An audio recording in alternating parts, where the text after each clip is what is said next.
inatasan ng International Criminal Court o ICC Trial Chamber 3 ang pagsasagawa ng panibagong komprehensibong medical examination kay dating Pangulong Rodrigo Duterte upang masuri ang kanyang kalagayang pangkalusugan at matukoy kung siya ay may kakayang humarap sa mga pagdinig ng korte na nakatakdang magsimula sa November 30.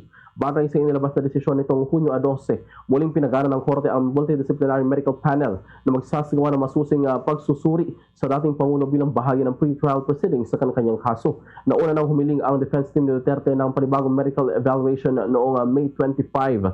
Question nila ang naunang konklusyon ng korte na nagsasabing nasa maayos na kondisyon ang dating Pangulo upang lumahok sa mga pagdinig.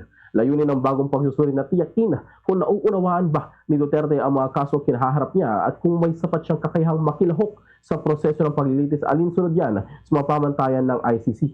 Nahaharap si Duterte sa kasong Crimes Against Humanity kaugnay ng kanyang kampanya laban sa ilegal na droga noong siya ay nanunungkulan bilang Pangulo ng Pilipinas. Maaalala na nagsimula ang investigasyon ng ICC sa maumunit paglabag sa harapan ng pantao na may kaugnayan sa anti-drug campaign ng Administrasyong Duterte mula 2011 hanggang 2019. Kabilang na riyan ang panahon na siya ay alkalde pa lamang ng Davao City at kalaunan ay bilang Pangulo ng bansa. Ayon sa mga ulat ng mga human rights group, libo-libong katao ang nasawi sa mga operasyon kontra droga habang iginit naman ng Administrasyong Duterte noon na lehitimo at na ayon sa batas ang mga isinagawang operasyon laban sa mga hinihinalang sangkot sa ilegal na droga.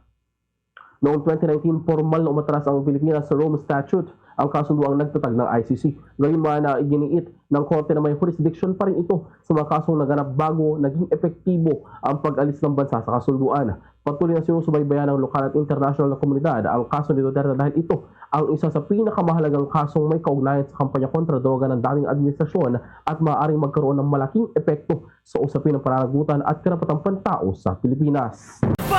Sa Radyo Bombo!